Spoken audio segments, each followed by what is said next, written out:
Hi friend, my YouTube channel real suit 9 में आपका स्वागत है। उम्मीद करते हैं कि आप अच्छे होंगे।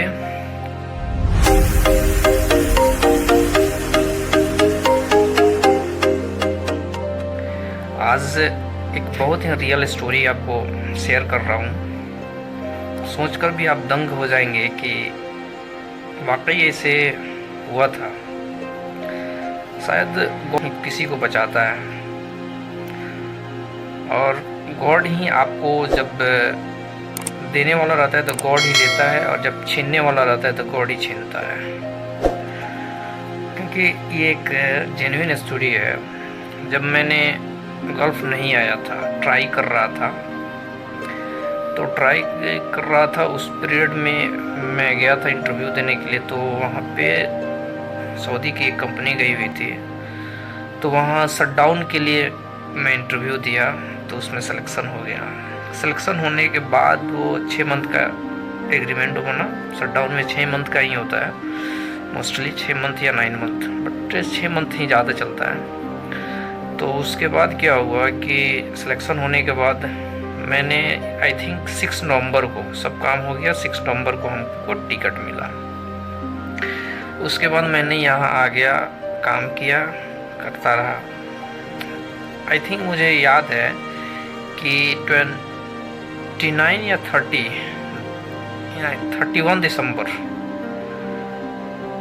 31 दिसंबर को मैंने घर पे कॉल किया और मम्मी को बोला कि एक मेरा छोटा भाई है, मैं 3 भाई हूँ जिसमें मैं सबसे बड़ा हूँ और एक सबसे छोटा है। तो वो ज़्यादा थोड़ा बदमाशी करता है। तो हुआ क्या कि मैं उनको, मम्मी को कॉल किया और बोला कि 1 जनवरी को वो तो 100% बाइक लेके जाएगा ही। मुझे दिमाग में ये बात चल रहा था, तो वो 100% ये दिमाग में बात चल रहा। तो मैं 31 को मम्मी को फ़ोन किया और बताया कि उस दिन उसको चाबी गाड़ी का नहीं देने के लिए। तो हुआ क्या कि वो चाबी उस दिन तो नहीं दी उसको, लेकिन उसके कल होके 2 जनवरी को वो बोला कि मुझे जाना है कॉलेज, कुछ काम है। तो गया, चाबी दे दी, लेके गया। लेकिन उधर से जब पूरे दिन उधर ही रह गया, शाम हो गई थी, ठंड आप जान भी करते हो कि जनवरी में कितनी ठंड रहती है। तो उधर से लेट हो गया था, तो वो बहुत स्पीड में आ रहा था। अब लिखा हुआ था तो उसको कौन टाल सकता है, लिखा हुआ था तो उधर से आ रहा था। तो सामने से क्या बोलते हैं, पिकअप उसको बोलते हैं, जिसपे मटेरियल को, माल को ढोते हैं। तो वो आ रही थी, उसमें ठुक गई गाड़ी। और एक गांव का एक और उसका दोस्त बैठा हुआ था। जब गाड़ी ठुकी तो ये दोनों रोड्स के बाहर फेंका गए।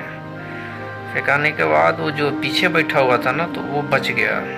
और इसका क्या हुआ कि वो बच गया और उधर दूर जाकर वो गिरा। गिरने के बाद क्या हुआ, ये उठकर बैठ गया। और ये जब गिरा ना, तो इसको पता ही नहीं चला कि मैं कहाँ गिरा, कैसे गिरा, क्योंकि जैसे गिरा वैसे ही इसका बेहोश हो गया।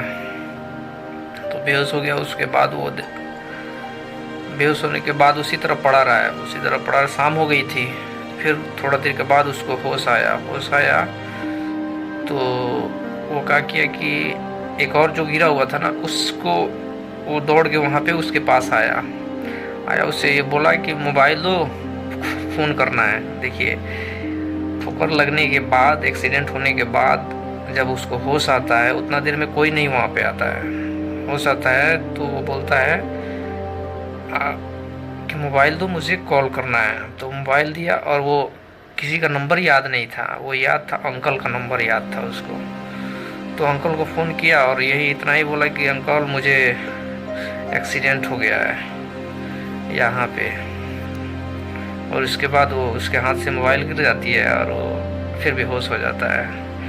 लेकिन ऊपर वाले ने बचाना चाहा, और जो गाड़ी ठोकी हुई थी वो ठोकते ही उसका ड्राइवर फरार हो गया।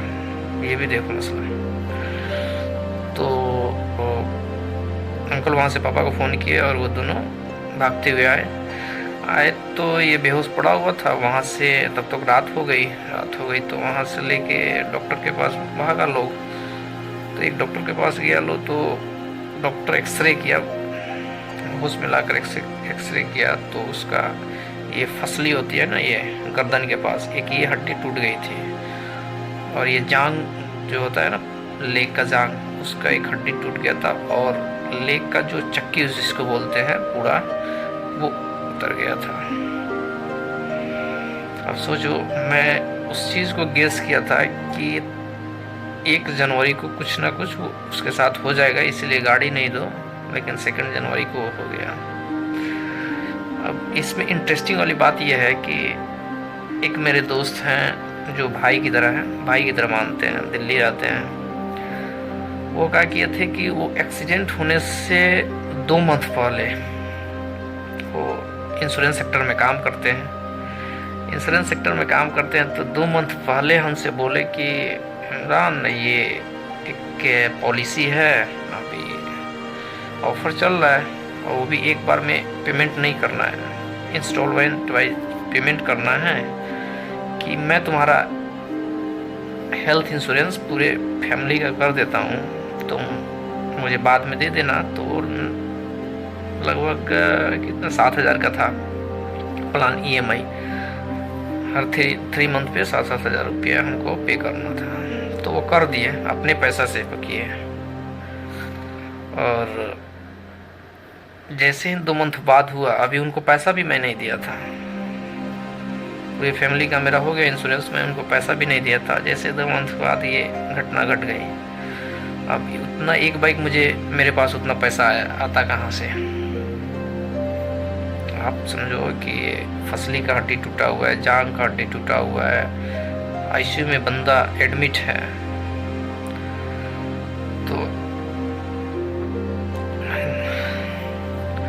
तो हुआ क्या कि वो कर दिए थे, तो इलाज होने लगा। इलाज हुआ तो लगभग उस वक्त मैंने, वो जब से एडमिट था और जब छुट्टी हुआ, तो आई थिंक 70 या 80 हज़ार का बिल बना था, 70 या 80 हज़ार का बिल बना। तो मैंने क्या किया, वो जब इंश्योरेंस किए हुए थे तो उनसे बात किया कि ऐसी ऐसी घटना हो गई है कि क्या इसमें इंश्योरेंस रिकवर हो सकता है? बोले कि हाँ, हो जाएगा, आप अपना इलाज करा लो, फिर जब आप को वहाँ से हॉस्पिटल से छुट्टी होगी ना, तो वो जो स्लिप जितनी बनी हुई रहेगी उसको मुझे व्हाट्सएप कर देना या मेल कर देना, मैं क्लेम डाल दूँगा। तो आई थिंक उतना बना हुआ था। तो उसके बाद भी फिर मैं गया था, लेकिन तो मैंने जब हॉस्पिटल से हमारी छुट्टी हुई, तो मैंने जितने हमारी रिपोर्ट हुई थी, जितने पैसे लगे हुए थे, सबका फ़ोटो लिया, एक PDF फाइल बना कर उनको मेल कर दिया, और मेल करके वो क्लेम ले लिया। अब आप देखो कि क्लेम लेने के बाद लास्ट 6 या 7 डेज़ में हमारा पैसा चला आया। अब पैसा कैसे आया? तो मैं एक EMI इंस्टॉल उसमें किया था, और हमारा 3 EMI का पैसा कटा, और जो हमारा लगा हुआ था तो लगभग 28,000 या 26,000 साल का कटता है। तो 28 उतना कटिंग, एक तो EMI ऑलरेडी पेड था, तो 3 EMI का पैसा कटा, और जितने पैसा था वो मुझे मिल गया। तो अगर वो EMI, अगर मैं इंश्योरेंस वो नहीं किए रहते हैं तो हर लोड मेरे ऊपर आता। तो एक ये बेनिफिट हुआ, और दूसरी, जब तक उसका इलाज चला, लगभग 6 मंथ तक इलाज चला, वो हर एक का पैसा आया, तो मेरे जेब से 1 भी रुपया नहीं लगा। तो मैं भी सजेस्ट करूँगा आप लोगों को कि बहुत ही वो अच्छा है। आप किसी भी कंपनी से अपना एक पॉलिसी लेकर रखना चाहिए कि इनकेस अनहोनी किसी को कोई टाल नहीं सकता है। अनहोनी जब होने वाला रहता है तो उसको कोई टाल नहीं सकता है। तो एक बाइक इंसान के पास पैसा भी नहीं रहता है। बहुत सारे लोग ऐसे होते हैं कि उतना एक बाइक पैसा भी नहीं रहता है। तो मेरा ये सजेशन रहेगा कि अगर आपके पास, अगर आप हर मंथ का इनकम है तो 6-7 हज़ार रुपये अपने फैमिली के लिए, हेल्थ के लिए देना कोई बड़ी बात नहीं है। अब उस अगर मैं नहीं कराया रहता तो मेरे ऊपर 2 लाख रुपये तक आ जाता, क्योंकि उस शुरू से लेकर 6 मंथ तक वो दवा चला, फिर उसका ट्रीटमेंट होते रहा, जितना दवा लगा उसका सब रिकवरी मिला मुझे। तो मैं भी यही सजेस्ट करूँगा कि आप लोगों को कि आप भी किसी भी कंपनी से अपने एक फैमिली के लिए, पूरी फैमिली के लिए इंश्योरेंस बहुत ही ज़रूरी है आजकल के दौर में। चलिए, थैंक यू। फिर कोई एक नया सजेशन लेकर आऊँगा नए वीडियो में। वीडियो अगर अच्छा लगा तो लाइक करें, कमेंट करें, शेयर करें। फिर मिलते हैं दूसरे वीडियो में।